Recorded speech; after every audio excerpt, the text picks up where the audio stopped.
Hey guys and girls, and aliens, whoever's watching. This is just another video talking about Microdosh, which is my platform that I'm working on that makes use of Bitcoin to essentially power transactions and micropayments in the metaverse. So what is Microdosh? A Dosh, as you know, is a slang for money, like Dosh, D-O-S-H, and micro is micro. So I added in the word micro because of the whole micropayments thing, and yeah, and some other reasons. But um, essentially, Microdosh is a kind of NFT that acts as a virtual currency as well as a data layer, meaning that together with your transaction, which is essentially the sending of a virtual currency from one node to another node in the metaverse. So a node can be anything like a user can be a node, an application can be a node, a database can be a node, a event can be a node, a piece of content can be a node, um, things like that. So this is a kind of infrastructural layer that connects these um, nodes together and allows the sending of information as well as payments through this through Microdosh. Microdosh is just a virtual currency. Think of it that way. That can have data attached to it as well. So that's what I'm working on, and it's currently being built on the Bitcoin SV uh, technology stack. Why Bitcoin SV? Because it's Bitcoin. So I used to work for this guy, Craig Wright, Dr. Craig Wright. It's a pretty cool guy. Claims to have invented Bitcoin, and I think he did contribute to the creation of it. Or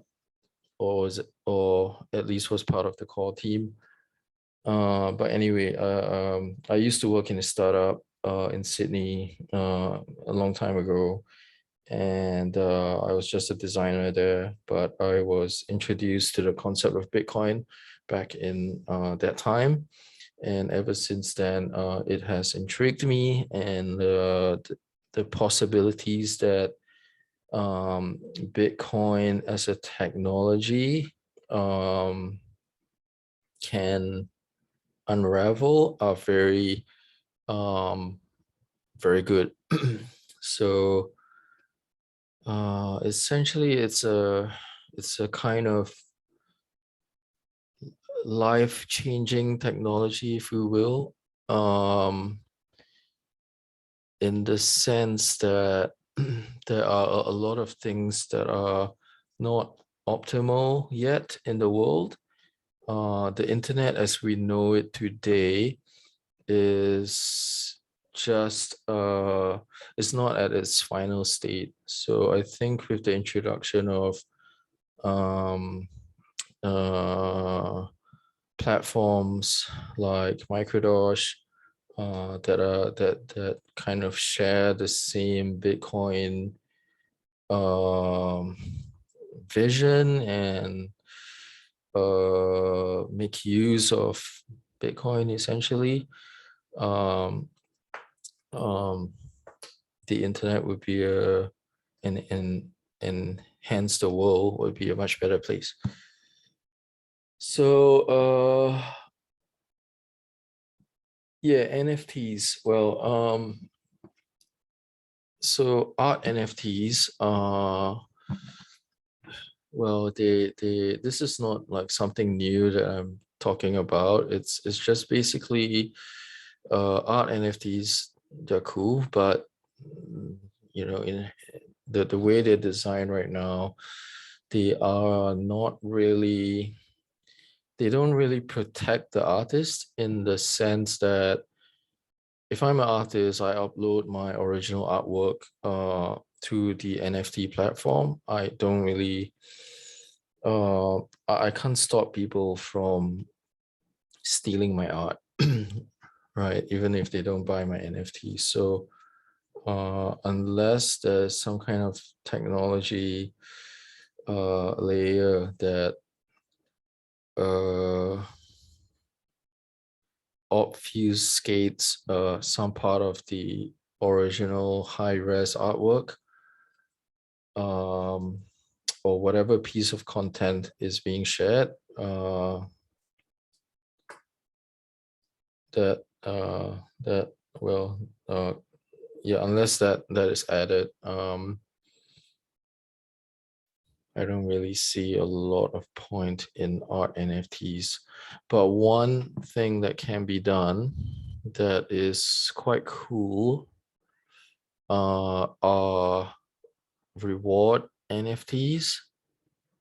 So if you think about how the whole merchant to customer relationship, for example, Nike trying to sell a shoe to some kid, right, or their target audience, whoever that might be. With NFTs, you could create um, an in-store only NFT that is collectible. Um, and when I say in-store, I mean you have to be present at the physical shop location in order to see the NFT and collect it on your phone app. So I did propose this concept to someone, but it's I'm probably gonna just work on it myself. So anyway, it's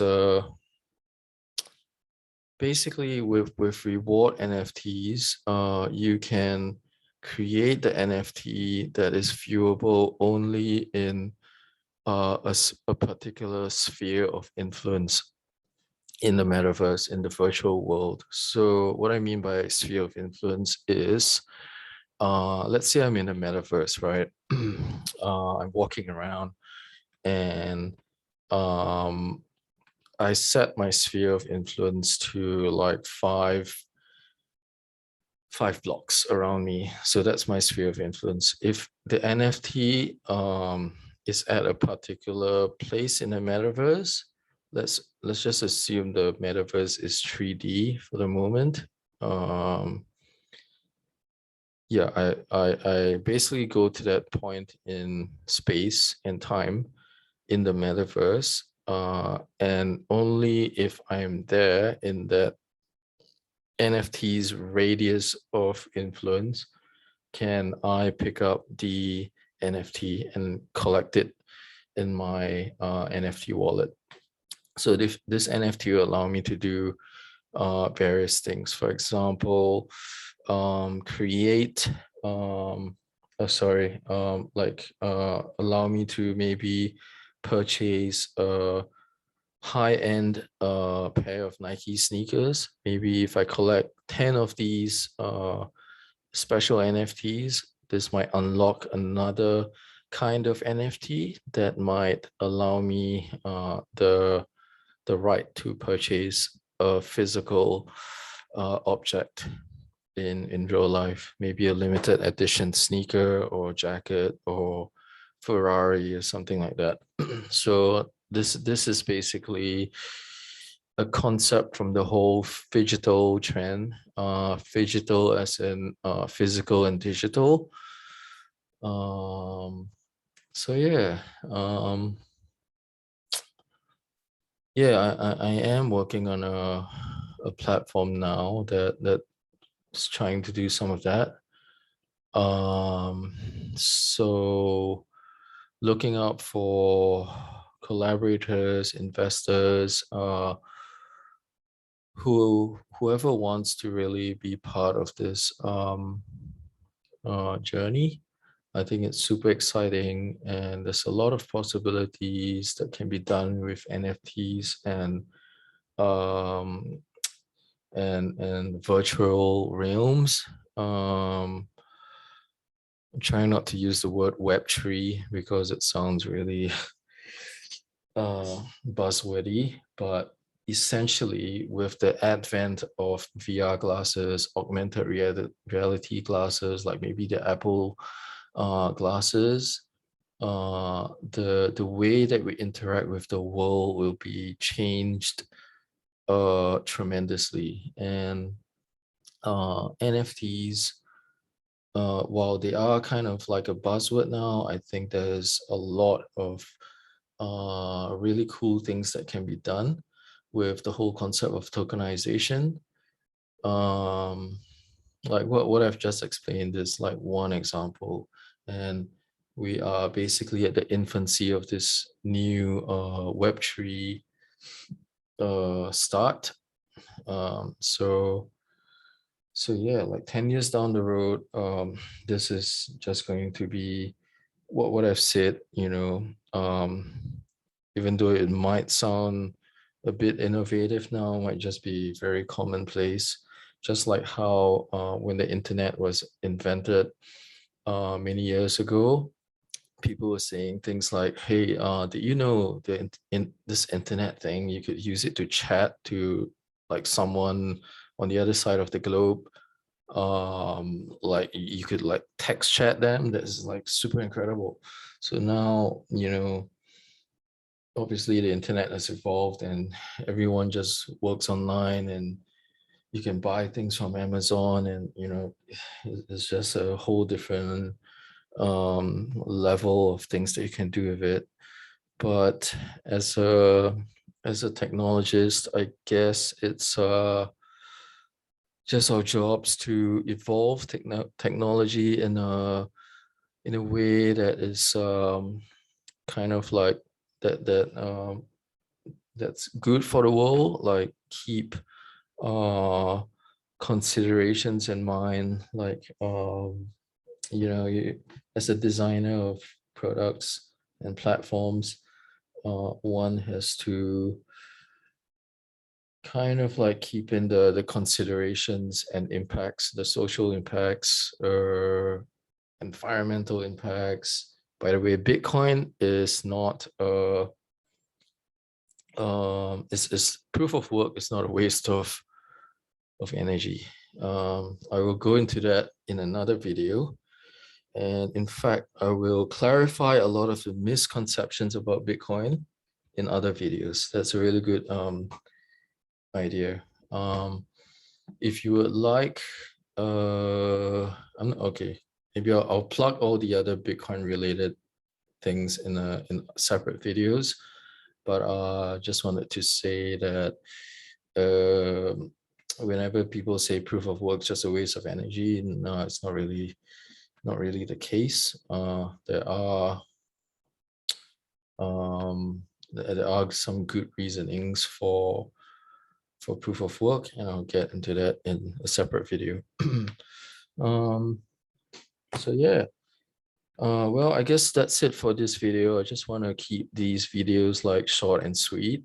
But thanks for stumbling across my channel, and yeah, I hope I can continue to make interesting videos. And please subscribe and hit that like button and all that YouTube kind of things.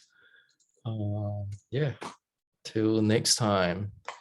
And check out my Patreon, which does not exist yet. But when I create it later, I'll put the link down in my YouTube channel. So this will help me to get some extra money and be a means of seeing how many people support me. And maybe this would allow me to make more videos like this, because I have a lot of things to express, and YouTube could be a really good way to express these things. So yeah. Yeah, big shout out to my friend Sophie, who has encouraged me to make this YouTube channel.